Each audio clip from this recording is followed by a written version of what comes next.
Hello there, and welcome to another of Andre's artist profiles here on YouTube.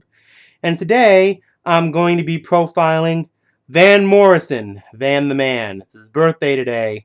And a funny story, years ago, a friend of the family's named Karen, who owned a record shop nearby, said that she was going down the state of Maine and get into a car accident, and she was fine. And when the cop came over to see how she was doing, she said, I have a rare Van Morrison album in the, tape deck. Can you get that out? And he did, and she was fine. But that is the level that Van Morrison seems to influence people on. This is a man who is a true musical troubadour. He doesn't go by any trends.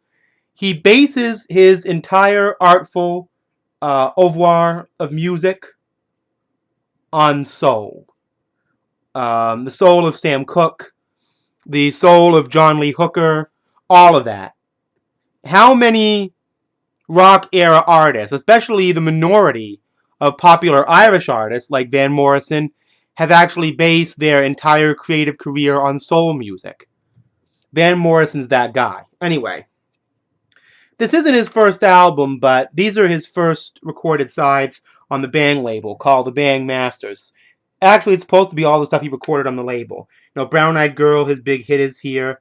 But some of these songs like Midnight Special and Row Row Rosie and Spanish Rose, Goodbye Baby are some of the most, purest examples, you could say. He'd use the word purist, but the most fluid examples of 60s soul he ever did. And TB Sheets and Who Drove the Red Sports Car? Well, we'll get into what that influenced in his career a little bit later, but there's a picture of Van as a young man.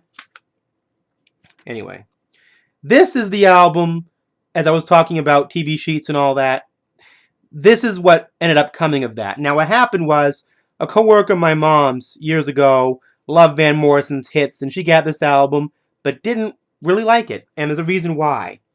This is not Van Morrison's hit album.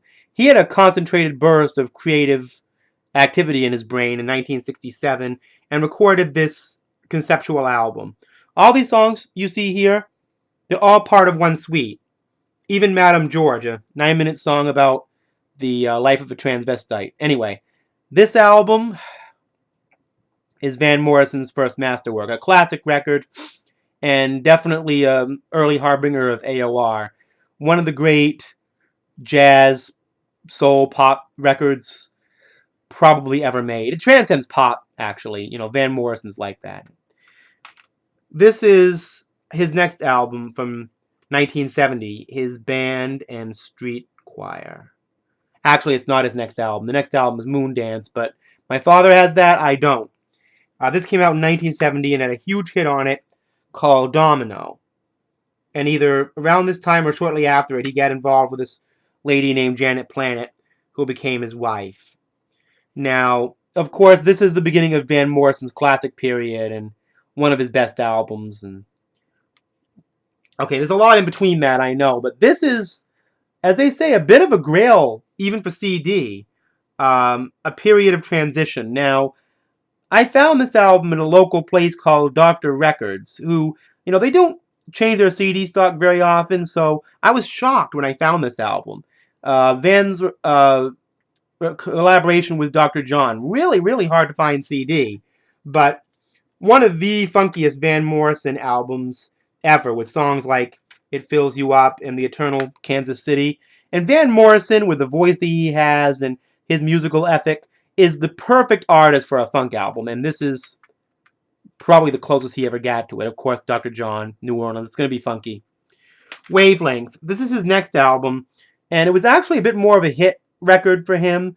Going back to kind of the Domino days, Wavelength was a really popular song, and this album is a very good soul pop record from 1978. And considering the production and musical trends of the time, this showed that Van Morrison was really sticking to his creative guns, even when he was trying to be, quote-unquote, commercial, or as close as he could get to it. And if this is as close as he could get to commercial, with songs like Kingdom Hall about Jehovah's Witnesses and singing about spirituality, Van Morrison's got it all going on. So, okay, another little gap there. Sorry, I can't have every Van Morrison record because there's so many.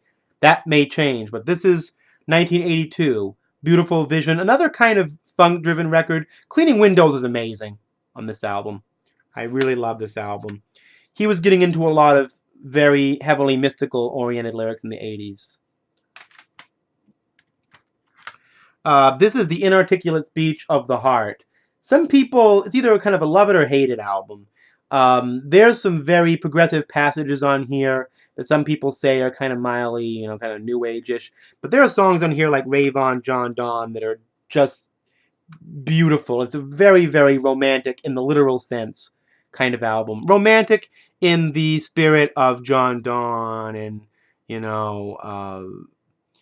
Samuel Taylor Coleridge and William Wordsworth, who he sang about on his album Common One, which I don't have. He loved the Romantic period poets. You could clearly see that. Sense of Wonder. Beautifully soulful album. One of my favorites by him. So many songs that are genuinely beautiful. They're not sentimental, but they're beautiful in such a genuine pastoral description. And see, Van Morrison is kind of smiling on the cover. Very impishly, but I think the closest he may be grimacing there. I don't know, but this actually shows Van Morrison to be a bit of a complicated personality. We all know that he can be very quiet and brooding, but, this is one of his greatest albums. The next one is 1986. No Guru, No Method, No Teacher.